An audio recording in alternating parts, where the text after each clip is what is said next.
Hello, അസ്സലാമു അലൈക്കും. ഇന്ന് ഞാൻ മുട്ട വെച്ചിട്ട് ചെയ്യാൻ പറ്റുന്ന ഒരു വെറൈറ്റി സ്നാക്കുമായിട്ടാണ് വന്നിട്ടുള്ളത്. ഇത് നമ്മൾ അധികം ഓയിലൊന്നും ചേർത്തിട്ടല്ല ഫ്രൈ ചെയ്തെടുക്കുകയല്ല ചെയ്യുന്നത്. അതുകൊണ്ട് തന്നെ എല്ലാവർക്കും കഴിക്കാൻ ഇഷ്ടമാവും. നല്ല ടേസ്റ്റിയാണ്. അതുപോലെ തന്നെ ഒരു വ്യത്യസ്തമായ മസാലയും ഒക്കെ കൊടുത്തിട്ടുള്ള ഒരു അടിപൊളി റെസിപ്പിയാണ്. എല്ലാവരും ട്രൈ ചെയ്ത് നോക്കുക. നമുക്ക് നോക്കാം ഇതെങ്ങനെ ഉണ്ടാക്കുന്നതെന്നുള്ളത്.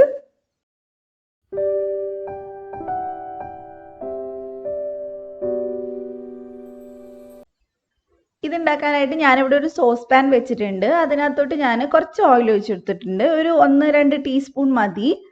അതിനകത്തോട്ട് ഞാനത് 2 സവാള ചേർത്ത് കൊടുക്കുന്നുണ്ട്. 2 ചെറിയ സവാളയാണ്, ഒത്തിരി വലിപ്പമുള്ളതൊന്നും അല്ല. അത് കുഞ്ഞായിട്ട് കട്ട് ചെയ്തിട്ട് ഞാൻ ചേർത്ത് കൊടുത്തതാണ്. ഇനി നമുക്ക് ഇതൊന്ന് വഴറ്റിയെടുക്കാം. അപ്പോൾ കുറച്ച് ഉപ്പും കൂടി ഇട്ടിട്ട് നമുക്ക് പെട്ടെന്ന് വഴറ്റിയെടുക്കാം. ഇത് നമ്മൾ മുട്ട വെച്ചിട്ടുള്ള മസാലയാണ് ചെയ്യുന്നത്. നിങ്ങൾക്ക് പകരം ബീഫോ ചിക്കനോ എന്ത് വേണേലും വെച്ചിട്ട് ചെയ്യാം. അപ്പോൾ ഈ മസാല ആകുമ്പോൾ ഒരു പ്രത്യേക ഒരു വേറെ തന്നെ ഒരു ടേസ്റ്റ് ആണെന്ന് മാത്രം. അതുപോലെ തന്നെ ഞാൻ ഇതിനകത്തോട്ട് ഒരു പിടി ക്യാരറ്റ് ചേർത്ത് കൊടുക്കുന്നുണ്ട്. ഒരു മീഡിയം സൈസുള്ള ക്യാരറ്റിൻ്റെ പകുതി അത്രയൊക്കെ ഉണ്ടാവുള്ളൂ. അത് ചെറിയ പീസായി കട്ട് ചെയ്തിട്ടാണ് ചേർത്ത് കൊടുത്തിട്ടുള്ളത്. അതോട് ചേർത്തിട്ട് നമുക്കിതൊന്ന് വഴറ്റിയെടുക്കാം. ക്യാരറ്റ് ഒന്ന് ചെറുതായിട്ട് വെന്ത് കിട്ടിയാൽ മതി, അല്ലാണ്ട് ഒത്തിരി അങ്ങ് വേവണമെന്നില്ല. ഇനി ഞാൻ ഇതിനകത്തോട്ട് ഒരു പച്ചമുളകും കൂടെ ചേർത്തിട്ടുണ്ട്. പിന്നെ 1 ടീസ്പൂൺ ഇഞ്ചി വെളുത്തുള്ളി ഒന്ന് ചതച്ചിട്ട് ചേർത്തിട്ടുണ്ട്. നമുക്കിത് 1-2 മിനിറ്റ് ഒന്നും കൂടെ ഒന്ന് വഴറ്റിയെടുക്കാം. വളരെ സിമ്പിളായിട്ടുള്ള ഒരു മസാലയാണ്, വലിയ മെനക്കെടൊന്നുമില്ല. പിന്നെ ഞാൻ ഇതിനകത്തോട്ട് ഒരു 1/4 ടീസ്പൂൺ ഗരം മസാല ചേർത്ത് കൊടുത്തിട്ടുണ്ട്. അതേപോലെ തന്നെ ഒരു 1/4 ടീസ്പൂൺ കുരുമുളക് പൊടിയും കൂടി ഞാൻ ചേർത്ത് കൊടുക്കുന്നുണ്ട്. പിന്നെ എരിവ് നിങ്ങൾ നോക്കിയിട്ട് ചേർത്ത് കൊടുക്കുക. ഇതിൽ മുട്ടയായതുകൊണ്ട് തന്നെ കുരുമുളക് പൊടിയുടെ ടേസ്റ്റാണ് കൂടുതൽ വേണ്ടത്. അപ്പോഴാണ് കൂടുതൽ ടേസ്റ്റ് ഉണ്ടാവുക. അപ്പം മസാല നന്നായിട്ട് നമുക്ക് വഴറ്റിയെടുക്കുക. ഇനി നമ്മൾ ഇതിനകത്തോട്ട് പുഴുങ്ങി വെച്ചിട്ടുള്ള 3 മുട്ടയാണ് ചേർക്കുന്നത്. അത് നന്നായിട്ട് ഒന്ന് ഫോർക്ക് വെച്ചിട്ടോ കൈ വെച്ചിട്ടോ ഒന്ന് ഉടച്ചിട്ട് ചേർത്ത് കൊടുക്കുക. ചെറിയ ചെറിയ പീസായിട്ടാണ് നമുക്ക് ഉണ്ടാവേണ്ടത്. 3 മുട്ടയൊക്കെ മതി, അതിൽ കൂടുതലൊന്നും വേണ്ട. 2 ആയാലും കുഴപ്പമൊന്നുമില്ല, അത്യാവശ്യം മസാല ഉണ്ടാവും. പിന്നെ അതിനകത്തോട്ട് ഞാൻ കുറച്ച് മല്ലിയിലയും കൂടി ചേർത്തിട്ടുണ്ട്. ഇനി നന്നായിട്ട് നമുക്കൊന്ന് മിക്സ് ചെയ്തെടുക്കാം. ഇനി ജസ്റ്റ് 1 മിനിറ്റ് ഇതൊന്ന് മിക്സ് ചെയ്തെടുത്താൽ മതി, അല്ലാതെ കൂടുതൽ നേരം വെക്കണമെന്നില്ല. ഒരുപാട് അങ്ങ് പൊടിച്ചെടുക്കുകയും വേണ്ട.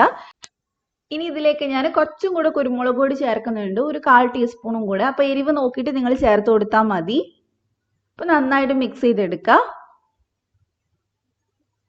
പിന്നെ ഉപ്പും കൂടി ഇച്ചിരി ചേർത്തിട്ടുണ്ട്. ഞാൻ മുട്ടയ്ക്കകത്തുള്ള ഉപ്പ് ഞാൻ ഓൾറെഡി ഇട്ടിട്ടുണ്ടായിരുന്നു, അപ്പോൾ കുറച്ചും കൂടി ഇട്ടെന്നേ ഉള്ളൂ. ഈ സമയത്ത് നിങ്ങൾ നോക്കി ചേർത്ത് കൊടുത്താൽ മതി. അപ്പോൾ ഇത്രയേ ഉള്ളൂ, നമ്മുടെ മസാല ഇവിടെ റെഡി ആയിട്ടുണ്ട്. നല്ല ടേസ്റ്റി ആയിട്ടുള്ള ഒരു ഫീലിംഗ് ആണ്. കാണുമ്പോൾ തന്നെ നിങ്ങൾക്ക് മനസ്സിലാവുന്നുണ്ടാവും, നല്ല ടേസ്റ്റിയാണ്. അപ്പോൾ എല്ലാവരും ട്രൈ ചെയ്ത് നോക്കുക. അപ്പോൾ ഇനി നമുക്ക് ഇതിന് കുഴച്ചെടുക്കാനുള്ള മാവ് തയ്യാറാക്കണം. അപ്പം ഞാൻ അതിന് വേണ്ടിയിട്ട് ഒരു കപ്പ് മൈദ എടുത്തിട്ടുണ്ട്. അതിനകത്തോട്ട് കുറച്ച് ഉപ്പിട്ട് കൊടുക്കുക. ഇതിലേക്ക് 1 ടീസ്പൂൺ സൺഫ്ലവർ ഓയിലും കൂടി ഞാൻ ചേർത്ത് കൊടുക്കുന്നുണ്ട്. എന്നിട്ട് കൈ വെച്ചിട്ട് നമുക്ക് നന്നായിട്ടൊന്ന് മിക്സ് ചെയ്തെടുക്കാം. വലിയ പണിയൊന്നുമില്ല, നമ്മൾ സാധാരണ ചെയ്യുന്ന പോലെ തന്നെ, ചപ്പാത്തിക്കൊക്കെ ചെയ്യുന്ന പോലെ തന്നെയാണ്. സാധാരണ വെള്ളം ഒഴിച്ചിട്ട് ഒന്ന് കുഴച്ചെടുക്കുകയാണ് നമ്മൾ ചെയ്യുന്നത്. അപ്പം നന്നായിട്ട് കൈ വെച്ച് ഞാൻ തിരുമ്മി എടുത്തിട്ടുണ്ട്. അതിനുശേഷം നമുക്ക് ഇതിനകത്തോട്ട് കുറച്ചായിട്ട് സാധാരണ വെള്ളം ചേർത്തിട്ട് ഒന്ന് കുഴച്ചെടുക്കാം. മൈദ ആയതുകൊണ്ട് തന്നെ കുറേ വെള്ളം ഒരുമിച്ച് ചേർക്കണ്ട, കുറച്ച് ചേർത്തിട്ട് കുഴച്ചെടുക്കാൻ നോക്കുക. നല്ല സോഫ്റ്റ് ആവണ വരെ ഒന്ന് കുഴച്ചെടുക്കുക. ഈ ഒരു സ്നാക്കിന് ഏകദേശം നമ്മൾ കഴിക്കുന്ന സമയത്ത് പൊറോട്ടയുടെ ഒക്കെ ഒരു രുചി ഉണ്ടാവും. മൈദയും അതേപോലെ തന്നെ അതിൻ്റെ ആ കുഴക്കലിന് ഇതൊക്കെ കൊണ്ടാണ് അങ്ങനെ ഉണ്ടാവുന്നത്. അതുകൊണ്ട് തന്നെ ഒരു പ്രത്യേക ടേസ്റ്റാണ് കഴിക്കുന്ന സമയത്ത്. അപ്പം ഞാനിത് നന്നായിട്ട് കുഴച്ചെടുത്ത് നല്ല സോഫ്റ്റ് ആവണ വരെ കുഴച്ചെടുക്കണം. ഇനി ഇതിനകത്തോട്ട് നമുക്ക് കുറച്ചൊന്ന് ഓയിൽ തടവി കൊടുക്കുക. അതിനുശേഷം നമുക്കൊരു അരമണിക്കൂർ അല്ലെങ്കിൽ 1 മണിക്കൂറൊക്കെ വെച്ചതിന് ശേഷം പരത്തിയെടുക്കുകയാണ് നല്ലത്. ഇനി സമയമില്ലാത്തവരാണെങ്കിൽ കുഴപ്പമൊന്നുമില്ല, ഇപ്പം തന്നെ പരത്തിയെടുക്കുകയും ചെയ്യാം. അപ്പം ഞാനിത് 1 മണിക്കൂർ വെച്ചതിന് ശേഷം എടുത്തതാണ്. ഇപ്പം മാവ് കുറച്ചും കൂടെ സോഫ്റ്റ് ആയിട്ടുണ്ട്. ഇനി നമുക്കിതൊന്ന് പരത്തിയെടുക്കണം.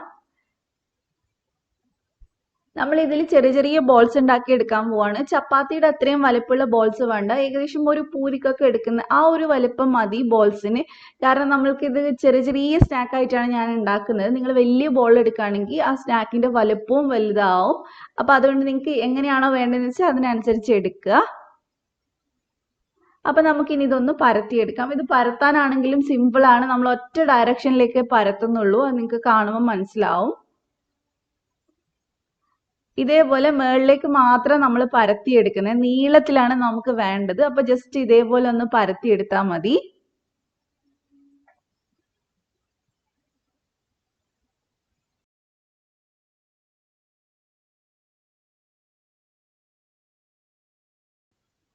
അപ്പൊ അതേ ഞാനിവിടെ പരത്തി എടുത്തിട്ടുണ്ട്. ഇനി നമുക്ക് ഇതിനകത്തോട്ട് ഫില്ലിംഗ് വെച്ച് കൊടുക്കുക. ഫില്ലിംഗ് വെക്കുമ്പോഴും ഒരു സൈഡിലേക്ക് വെക്കുക. അതും കുറേ ഒന്നും വെക്കണ്ട, കുറച്ച് വെച്ചാൽ മതി. ഒരു 3 ടീസ്പൂണൊക്കെ മതിയാവും. അതിനുശേഷം നമുക്ക് ഒരു സൈഡിൽ നിന്ന് ഇതൊന്ന് ചുരുട്ടിയെടുക്കണം. ഞാനതെല്ലാം കൂടി ഒരു ലൈൻ പോലെ ആക്കി വെച്ചിട്ടുണ്ട് മസാല. അതിനുശേഷം നമുക്കിത് ഒരു സൈഡിൽ നിന്നൊന്ന് മടക്കി കൊടുക്കാം. ജസ്റ്റ് അവിടെ ഇങ്ങനെ ഒട്ടിച്ചു കൊടുക്കുകയാണെങ്കിൽ നമുക്ക് ഈസി ആയിട്ട് ചെയ്തെടുക്കാൻ പറ്റും. മൈദ ആയതുകൊണ്ട് തന്നെ നമ്മൾ തൊടുമ്പോൾ തന്നെ അത് ഒട്ടിക്കിട്ടും. അപ്പൊ ജസ്റ്റ് ഒന്ന് പ്രസ് ചെയ്ത് ഒട്ടിച്ചെടുത്താൽ മതി. അപ്പൊ ഞാനിത് നന്നായിട്ട് ഒട്ടിച്ചെടുത്തിട്ടുണ്ട്. ഇനി നമുക്ക് ജസ്റ്റ് ഒന്ന് റോൾ ചെയ്തെടുക്കാം. അപ്പൊ ഇത്രയേ ഉള്ളൂ. ഇനി നമുക്കിത് പൊറോട്ട ചുരുട്ടണ പോലെ ഒരു സൈഡിൽ നിന്ന് ഇതേപോലെ ഒന്ന് ചുരുട്ടിയെടുത്താൽ മതി. സിമ്പിൾ ആയിട്ട് ചെയ്തെടുക്കാൻ പറ്റുന്നതാണ്. നമുക്ക് ഒത്തിരി നേരമൊന്നും ആവശ്യമില്ല ഇത് ചെയ്യാനായിട്ട്. ഇനി ഇതിന്റെ അറ്റം നമുക്ക് അടിയിലേക്കൊന്ന് വെച്ച് കൊടുക്കാം. അപ്പൊ അതേ ഇത്രയേ ഉള്ളൂ. ഇനി ജസ്റ്റ് ഒന്ന് കൈ വെച്ച് ഒന്ന് പരത്തി കൊടുത്താൽ മതി. ഇതേപോലെ ഒന്ന് ആക്കി കൊടുക്കുക. ഒത്തിരി അങ്ങ് ബലം പ്രയോഗിക്കണ്ട, അപ്പൊ മസാല പുറത്തോട്ട് വരും. അപ്പൊ ഇത്രയേ ഉള്ളൂ, സിമ്പിൾ ആണ്. ഇനി നമുക്കിത് എടുത്ത് വെക്കാം. ഇതേപോലെ തന്നെ ഞാൻ ഒരെണ്ണം കൂടെ കാണിക്കുന്നുണ്ട്. ജസ്റ്റ് മസാല വെച്ചതിന് ശേഷം ഒന്ന് എല്ലാം കൂടി ഒന്ന് ഒരുമിച്ചാക്കി കൊടുത്താൽ മതി.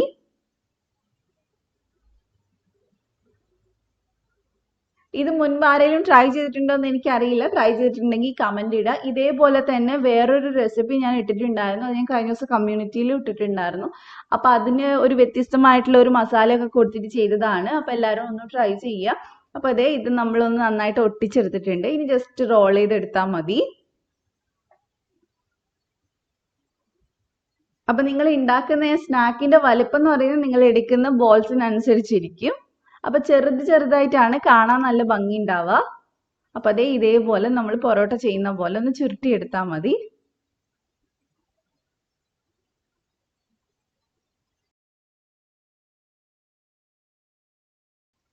അപ്പൊ അതേ ഇത് ഇവിടെ റെഡി ആയിട്ടുണ്ട്. ഇനി നമുക്ക് ഇതൊന്ന് ഉണ്ടാക്കിയെടുക്കാം. അപ്പൊ ഞാൻ ഇതുപോലത്തെ ഒരു ഫ്രൈ പാനിലാണ് ചെയ്യുന്നത്. ആദ്യം തന്നെ ഞാൻ ഇതിനകത്തോട്ട് 1 ടേബിൾ സ്പൂൺ നെയ്യ് ചേർത്ത് കൊടുക്കുന്നുണ്ട്. നെയ്യിനകത്ത് ഫ്രൈ ആക്കുന്ന സമയത്ത് നല്ല ടേസ്റ്റ് ആണ് കഴിക്കാൻ. അതിന്റെ കൂടെ തന്നെ 1 ടേബിൾ സ്പൂൺ സൺഫ്ലവർ ഓയിലും കൂടി ഒഴിക്കുന്നുണ്ട്. രണ്ടും കൂടി ഒഴിച്ചിട്ട് നമുക്കിത് ഫ്രൈ ചെയ്തെടുക്കാം. നമ്മൾ ഒരുപാട് ഓയിൽ ഒഴിച്ചിട്ട് ഫ്രൈ ചെയ്യല്ല, ജസ്റ്റ് ഇതേപോലെ ഒന്ന് ചെയ്തെടുത്താൽ മതി. ഒരുമിച്ച് നമുക്കൊരു 5-6 എണ്ണമൊക്കെ വെച്ച് ഫ്രൈ ചെയ്തെടുക്കാൻ പറ്റും. അതേപോലെ തന്നെ നമ്മൾ ചെയ്യുന്ന സമയത്ത് ലോ ഫ്ലെയിമിൽ ചെയ്യാൻ നോക്കുക. അല്ലെങ്കിൽ പെട്ടെന്ന് കരിയും, ഉള്ളിൽ വേവില്ല. നമുക്ക് ഉള്ളിൽ ആ ചുരുട്ടിയെടുത്തൊക്കെ വേവാനുള്ളതാണ്. അപ്പൊ നമ്മൾ ചെയ്യുന്ന സമയത്ത് ലോ ഫ്ലെയിമിൽ തന്നെ വെക്കുക. ഇതിന്റെ പുറകെ കുറെ നേരം നടക്കണമെന്നില്ല. നിങ്ങൾ ഇത് വെച്ചിട്ട് ബാക്കി എന്തെങ്കിലും പണി ചെയ്താലും കുഴപ്പമൊന്നുമില്ല. ഇടയ്ക്കിടയ്ക്ക് വന്നൊന്ന് മറച്ചിട്ട് കൊടുത്താൽ മതി. തിരിച്ചും മറച്ചു വിട്ട് കുറച്ചു നേരം ഒന്ന് ഫ്രൈ ചെയ്തെടുക്കുക. ഒരു 10 മിനിറ്റ് ഒക്കെ ആവും എന്തായാലും. ഇടയ്ക്കിടയ്ക്ക് നമുക്ക് ഇതേപോലെ ഒന്ന് മറച്ചിട്ട് കൊടുക്കുക. കുറച്ച് കഴിയുമ്പോൾ ഇതിന്റെ കളറൊക്കെ ചേഞ്ച് ആയിട്ട് തുടങ്ങും. അപ്പൊ തന്നെ നമുക്ക് വെന്തത് മനസ്സിലാവും. അപ്പൊ ഇനി നമുക്ക് ഒന്നും കൂടെ ഒന്ന് മറച്ചിട്ട് കൊടുക്കുക. കണ്ടോ, ഒരു സൈഡ് അത്യാവശ്യം വെന്തിട്ടുണ്ട്, കളറൊക്കെ നന്നായിട്ട് മാറിയിട്ടുണ്ട്. ഇനി അതിന്റെ പുറകുവശം കൂടി ഒന്ന് റെഡിയായി കിട്ടിയാൽ മതി. അപ്പൊ നിങ്ങൾ വേറെ എന്തെങ്കിലും പണി ചെയ്യണതിന്റെ ഇടയ്ക്ക് ഇത് ചെയ്താൽ മതി. അതുകൊണ്ട് തന്നെ ഒരുപാട് ഓയിലും നമുക്ക് ആവശ്യമില്ല ഫ്രൈ ചെയ്യാനായിട്ട്. അപ്പൊ ഇത് ഇപ്പൊ 2 സൈഡും ഏകദേശം റെഡി ആയിട്ടുണ്ട്.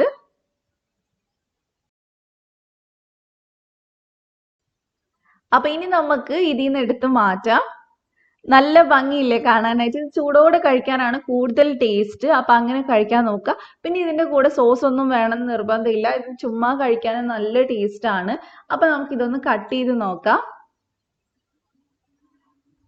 കണ്ടോ, ഇങ്ങനെ ഓരോ ചുരുട്ടിന്റെ ഇടയിലും നല്ലപോലെ മസാലയൊക്കെ ഉണ്ടാവും. കഴിക്കുമ്പോൾ ഒരു പ്രത്യേക ടേസ്റ്റ് ആണ്. പ്രത്യേകിച്ച് കുട്ടികൾക്ക് ഇത് നല്ലപോലെ ഇഷ്ടമാവും.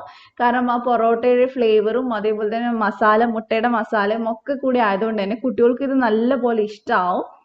അപ്പൊ നിങ്ങൾക്ക് വീഡിയോ ഇഷ്ടപ്പെട്ടിട്ടുണ്ടെങ്കിൽ ലൈക്ക് ചെയ്യുക. നിങ്ങൾക്ക് ഈ റെസിപ്പി ഇഷ്ടമായിട്ടുണ്ടെങ്കിൽ എന്തായാലും ഒന്ന് ട്രൈ ചെയ്യുക. ട്രൈ ചെയ്താൽ മാത്രം പോരാ, ഫീഡ്ബാക്കും പറയാം. അപ്പൊ അതേപോലെ തന്നെ ആദ്യമായിട്ട് എൻ്റെ ചാനൽ കാണുന്ന ആരെങ്കിലും ഉണ്ടെങ്കിൽ ഒന്ന് സബ്സ്ക്രൈബ് ചെയ്യുക. എന്നിട്ട് തൊട്ടടുത്തുള്ള ബെല്ല് ക്ലിക്ക് ചെയ്തിട്ട് ഓളും കൂടെ ക്ലിക്ക് ചെയ്യുക. എന്നാൽ മാത്രമേ ഞാൻ വീഡിയോസ് ഇടുന്ന സമയത്ത് നിങ്ങൾക്ക് നോട്ടിഫിക്കേഷൻ വരുള്ളൂ. അപ്പോൾ ഇതുപോലെ തന്നെ നല്ല കിടുക്കനായിട്ടുള്ള വീഡിയോ ആയിട്ട് നമുക്ക് നാളെ കാണാം. ഇന്ന് ഉച്ചയ്ക്ക് ശേഷം വീഡിയോ ഉണ്ടാവില്ല, കാരണം മൈഗ്രെയിൻ ആയിട്ട് കുറച്ച് പ്രശ്നമായിട്ടിരിക്കുകയാണ്. അപ്പോൾ നമുക്ക് ഇൻഷാ അല്ലാ നാളെ കാണാം. Thank you for watching.